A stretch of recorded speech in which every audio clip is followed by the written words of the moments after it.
Hey everyone, my name is Jenny, and I host a podcast called The Nonprofit Jenni Show, where we chat about marketing development and management strategies for nonprofit professionals.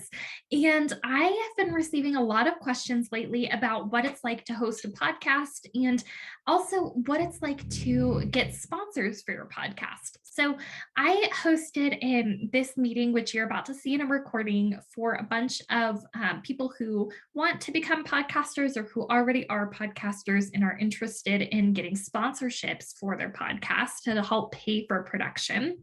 And I hope you enjoy. Just to give you a short note, some of what I included in this presentation is confidential information that I've removed from this recording. So if you're interested in learning more about podcast sponsorship or you have questions about that confidential information, I'm happy to share in a one-on-one conversation with you. You can email me at jennih@nonprofitjenni.com and we can get connected personally. Thank you so much. So for those who are watching this recording, this is a very informal presentation. I just am answering some questions that were sent in to me. And if you have more specific questions, you can contact me with the email address that's on your screen, and I'm super happy to answer. I also am only putting a kind of truncated version of this video out in the recording. So if you have more specific questions about any parts you think I may have missed, please feel free to reach out. All right. So I thought it would be helpful just to start by sharing where I'm coming from, because where you're coming from with your podcast is going to be a different place. And I'm not a podcast expert by any means. Everything I'm sharing is anecdotal from my story and from the stories of other podcasters that I've talked to. So just to give you a little background on that, I started my podcast in 2018. My podcast is very industry specific. It's pretty niche. It's just for nonprofit professionals and nonprofit consultants. And I started my podcast when those types of industry specific podcasts were really new. So there wasn't a lot of different podcasts competing for my audience's attention. Most podcasts at the time were either about the news in general or just entertainment focused. So like a celebrity would have a podcast just interviewing their celebrity friends or whatever. So I was fortunate to get sponsors when I first launched my podcast, but they weren't the typical paid sponsors that you would think about today. I had sort of a mutually beneficial exchange where I asked my first sponsors to give me products and services that I could give away to my listeners. So they were able to get that promotion by giving away their products and services and having me describe them on the podcast. And for me, that was beneficial because I was trying to gain an audience from scratch. And so, and also, like I said, this was when niche podcasts were very new. And so people weren't really listening to podcasts for professional development yet. So to kind of convince the audience, like, this is worth your time, you should listen to this for professional development, I was giving away things that they could win just by listening. So that's how my first sponsorships went. Then the second year in 2019, I was able to go back to those sponsors and say, okay, now I have a built-in audience, and you can see like the audience statistics that I have. Will you pay to sponsor the podcast moving forward? And I was fortunate enough to get those paid sponsorships up to the level where it covered the production costs for my podcast. I don't know where you guys are. Some podcasts, maybe you're editing your own, and so it's free unless you're putting a dollar amount on your time, which I hope you are, or you're paying a professional. I do pay a professional to produce my podcast because audio editing is not my groove. And if you want me to make an introduction to my producer, I'm happy to do that. He's amazing. He's actually the producer of the Dave Ramsey podcast network. So he's really legit, and he loves helping smaller podcasts. And now I've reached the point. Back in 2019, it was like, I need all the sponsors so that I can pay my production person. But now I've reached the point where I have a big enough audience that I only allow 2 sponsors per episode to cover the costs of the production and to prevent my audience from hearing so many sponsors that they aren't able to remember any of them, if that makes sense. Okay, I'm going to check this chat and see how many listeners did I have when I made my ask to sponsors in 2019. Great question, Sarah. I don't know.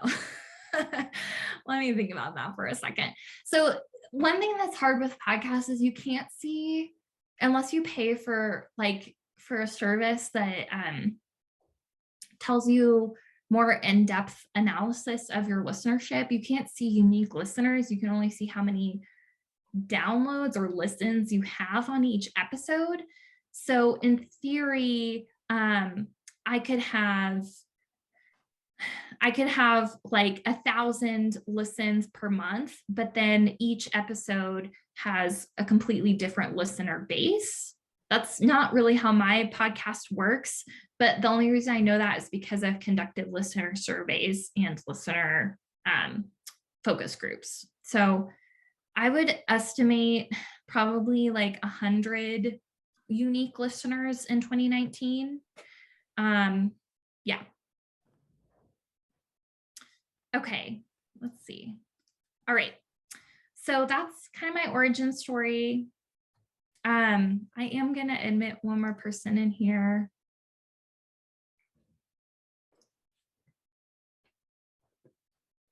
Let's see.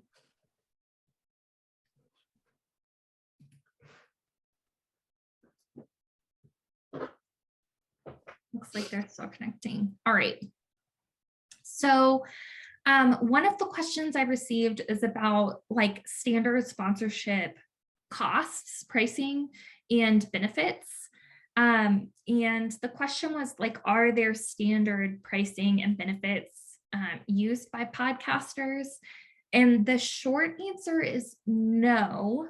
The longer answer, I mean, kind of, sort of.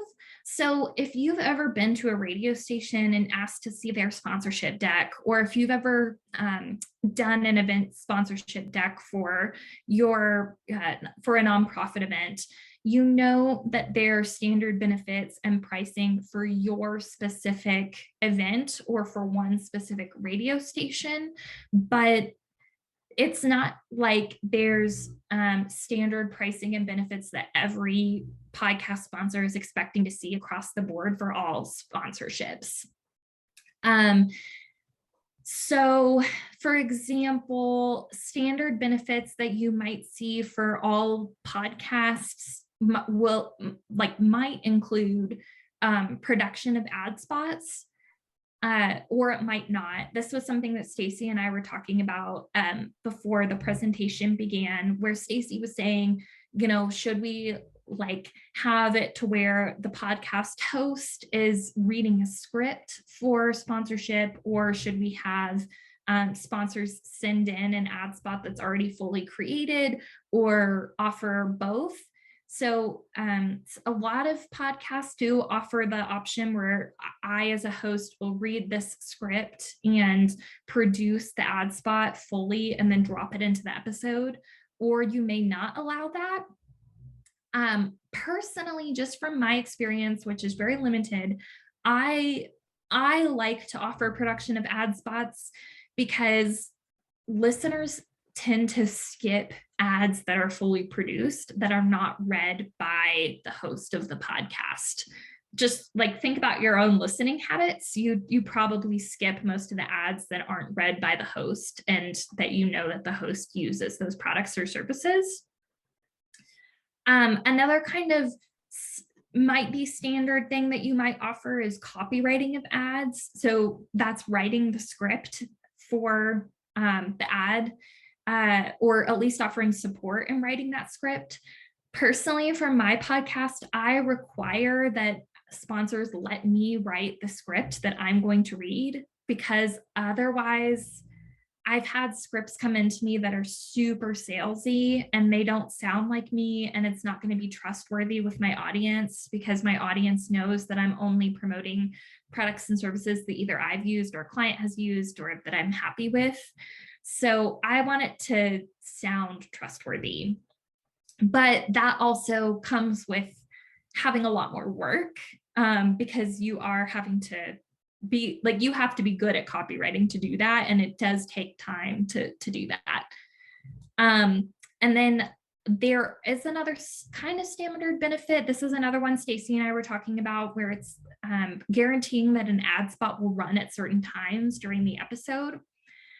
I have had sponsors come and ask me to get as specific as like, can you make sure my ad spot runs at around the 5-minute mark?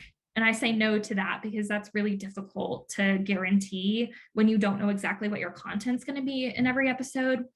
But the general kind of ad spots that you talk about are pre-roll, mid-roll, and post-roll. Pre-roll means that the ad runs before you introduce the show. That's before your theme song or whatever your content is. Mid-roll is somewhere in the middle of your content.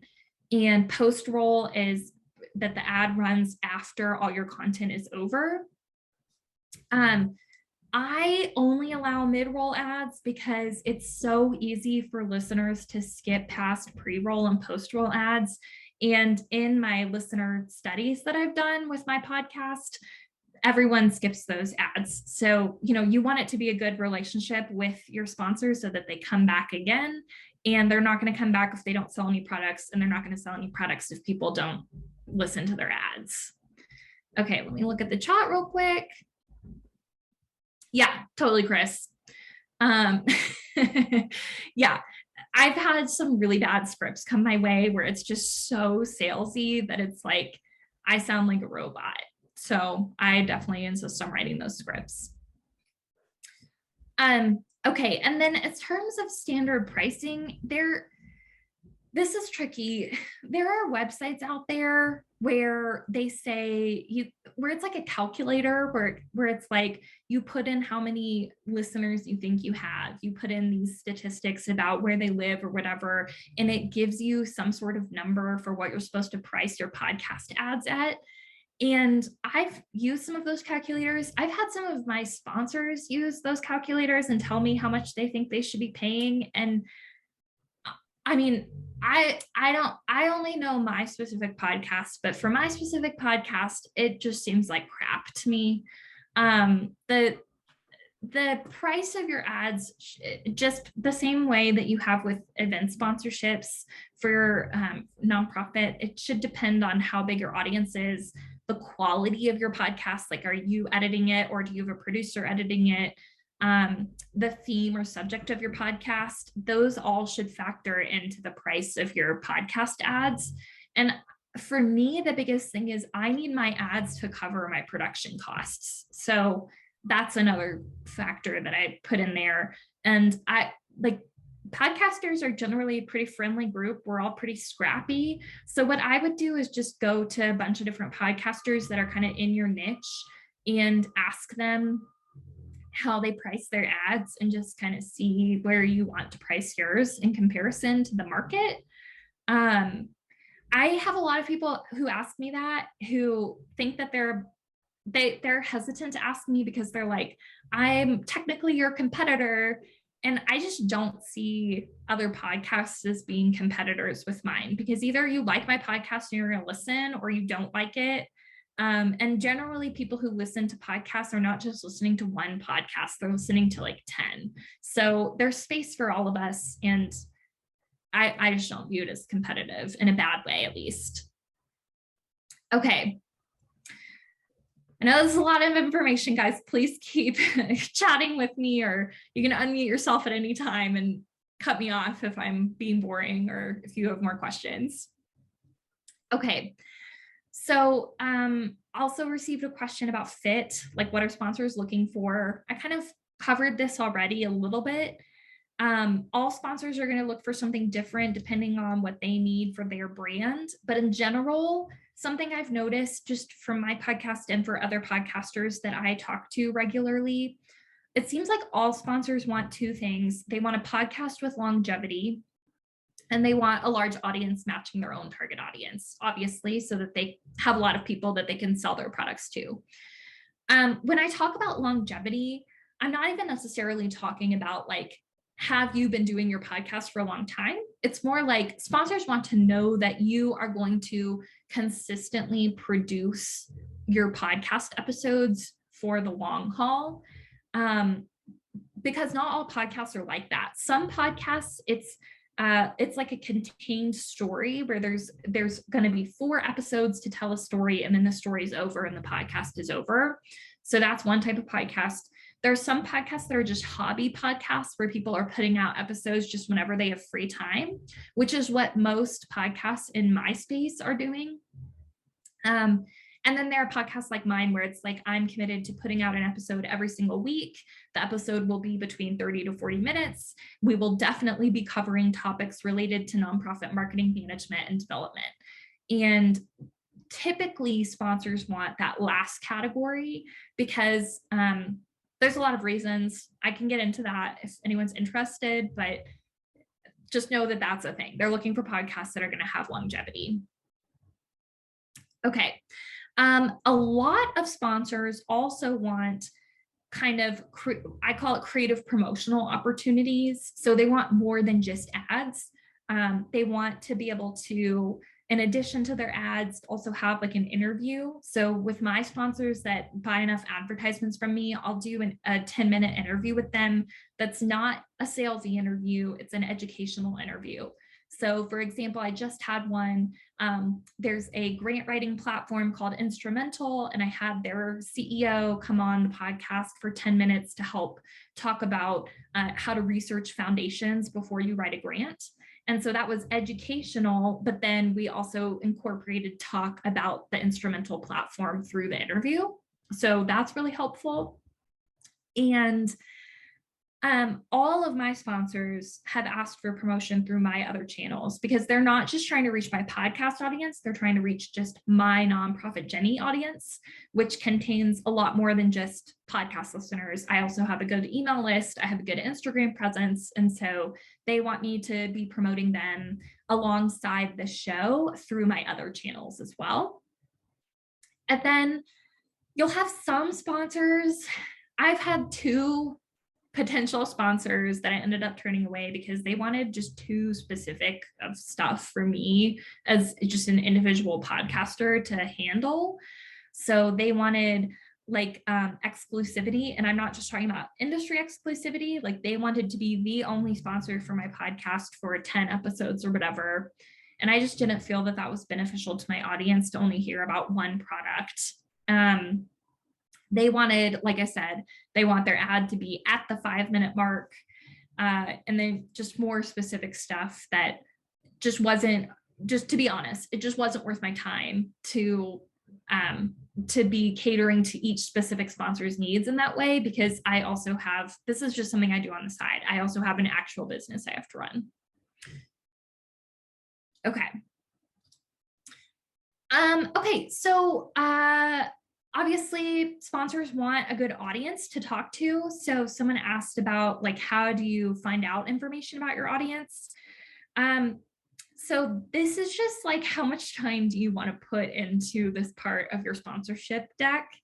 I would say if you have a pretty well-established podcast and you're wanting to charge $100 or more per ad, you want to have good hard data on your listeners.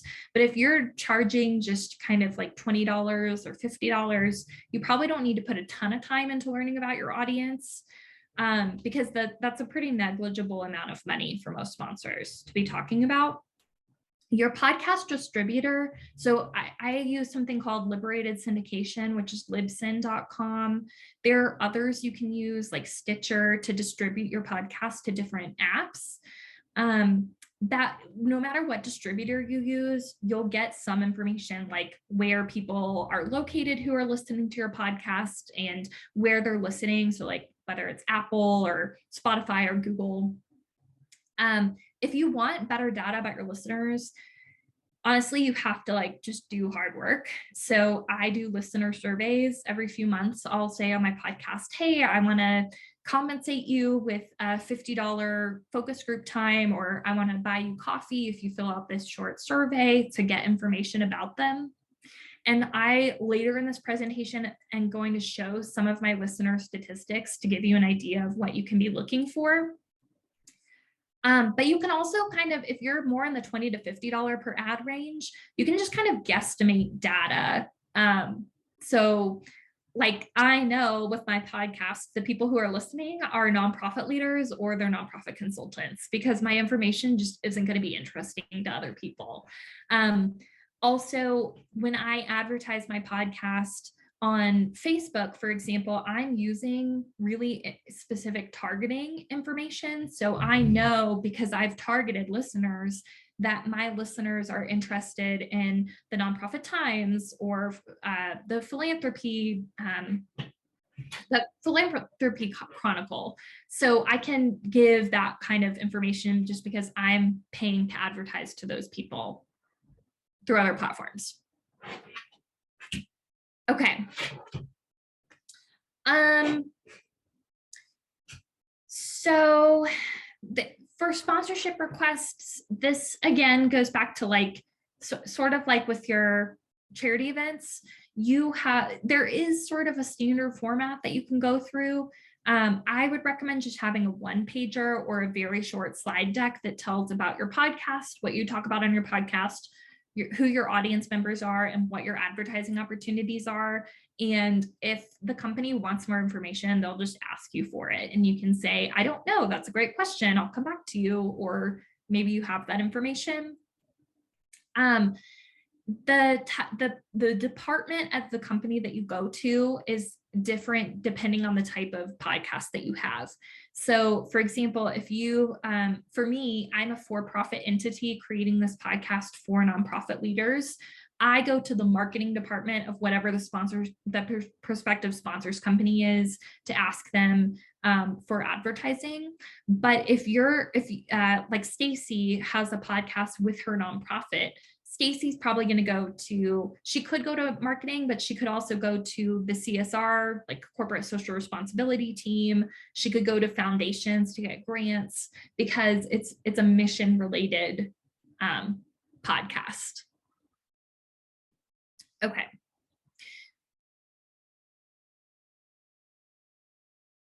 Okay. So that's what I have just based on the questions I received. And this is my email address if you want to ask me more specific questions about the podcast, or maybe if you even want to sponsor the podcast, I'd love to talk to you more and share more detailed statistics.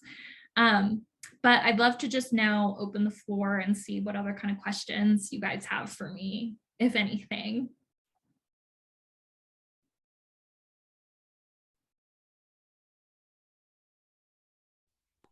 Woohoo! Thank you for doing all this, Jenny. This is awesome. I definitely picked up some new things. One of the thoughts that I had when you were talking was around, you mentioned, there was a slide you mentioned, like sort of like creativity around, I'm looking through my notes here to see if I can find it, creative promo opportunities, and then you were listing like interviews and some other things. I was wondering if you had other thoughts or suggestions or ideas in that category, maybe that aren't just based on like listenership, or other ways to capture sponsors.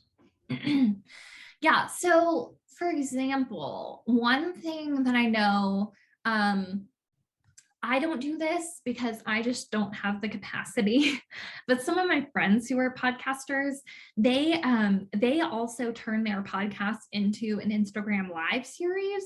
And so what they do is like, they'll have their sponsor, like back to the accounting company that I had. If I were ambitious enough to do this, I would say, okay, the day that your podcast interview comes out, do you want to come on my Instagram live and share 3 quick accounting tips for nonprofits? And then we use that Instagram live to push people to go and listen to the full like 10-minute interview.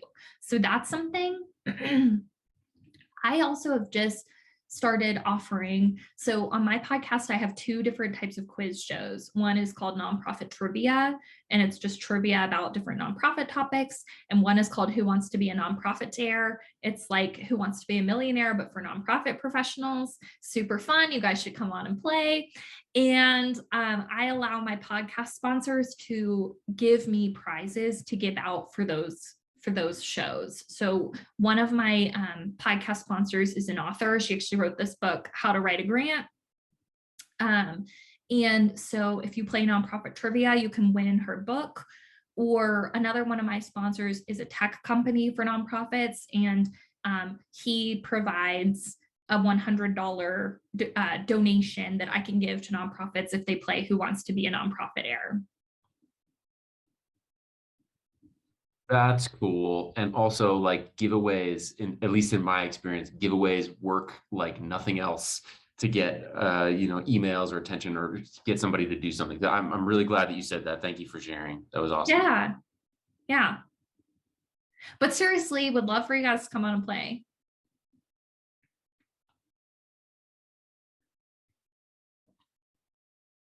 Any other questions? I'm curious about your, most of the sponsors that you're talking about sound like they're smaller companies. Do you see larger companies jumping on this bandwagon as well? Or is it just, your particular network right now in terms of who you're interacting with? I would say half of the ones that sponsor me are very large companies. Half of them are smaller, but they have, so something else is like, I want my sponsors to be successful, right? So I'm not going to let them sponsor the podcast if I don't think that they're actually going to get an ROI from it. And so they're not going to get an ROI if my podcast is the only place that they're sponsoring. So they have to be big enough that they can also be running social media ads or Google ads or whatever. Because like podcasts are an audio format, so people aren't going to be able to see the company names through the podcast. I want them to make sure that they're also running visual ads as well, so people can start to recognize the names. I would say all of my sponsorships have come out of my personal network, but I'm also very intentional. I'm not afraid to say, I think my podcast would be a really good place for you to sponsor. And I'd love to talk to you about sponsorship opportunities if that's something you're open to. And I have never yet had someone say, no, I'm not interested at all. Because if for no other reason, they're like, oh, I've never thought of sponsoring a podcast. I'm just interested to see what that would look like. I have had some sponsors who don't return because, well, honestly, COVID took a really big hit. Everyone stopped sponsoring me when COVID hit because they didn't know what that was going to look like for their products and services. But sometimes they just realize like, oh, Jenni was right. This isn't going to be a good fit moving forward because I'm not able to sponsor Facebook ads or Google ads or something else in addition to my sponsorships anymore. So they're taking their whole marketing budget into account and not just their podcast budget.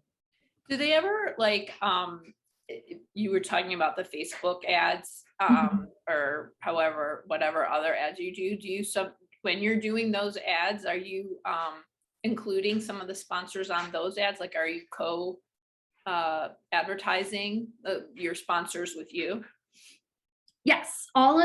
Anytime I promote a podcast episode, which is every episode, I will put in the ads, like, this episode is sponsored by whomever, and I love them because blankety blank. And do they do that reciprocally for you? Yeah, I require it. Just checking. Yeah, because I want to reach their audience too.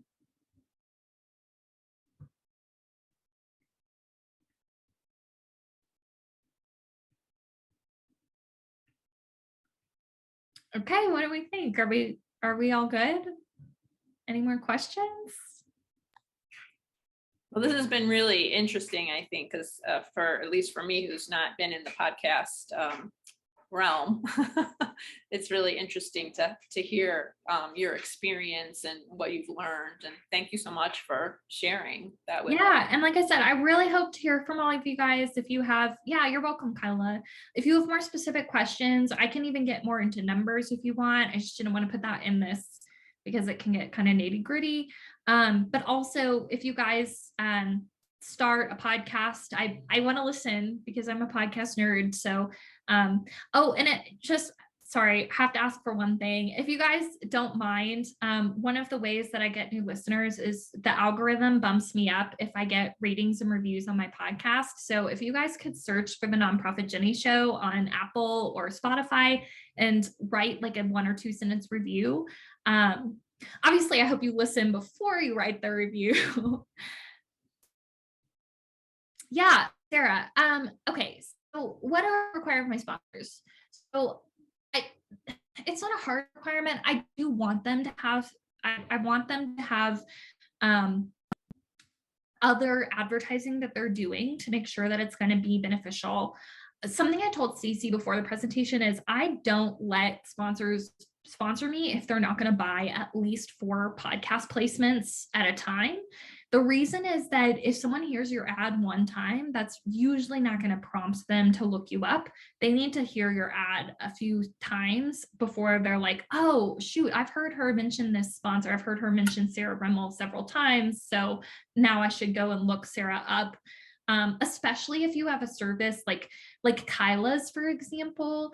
Nonprofits aren't going to listen to an ad about accounting and be like, oh, I need an accountant right now. It's more going to be like, you know what, I'm not happy with my accountant anymore. And I've heard Jenni mention Kyla like 5 times on her podcast. So I'm going to go look Kyla up.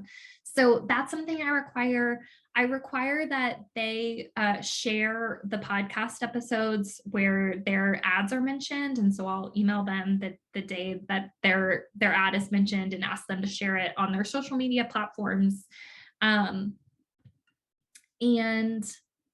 I mean, this isn't a requirement, but I do want them to engage with me. Like whenever their podcast ads are through, I'll send them that summary that I just showed you guys, and I'll ask them to engage in a call with me to talk about the summary so that I don't have to write them an essay and I can kind of explain in more detail what each of those statistics means.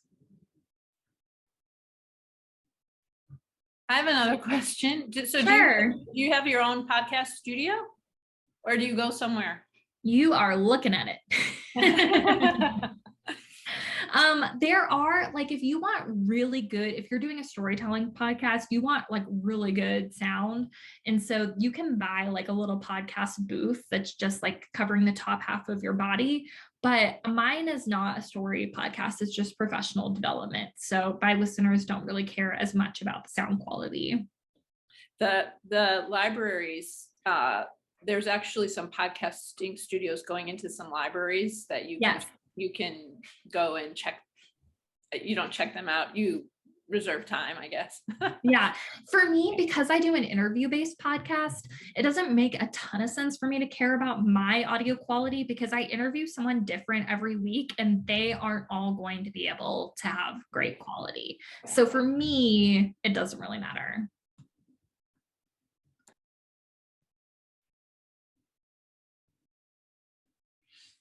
All right. Well, thank you guys so much. Really appreciate your time and hope to hear from you guys later. And like I said, I'm gonna actually shop this.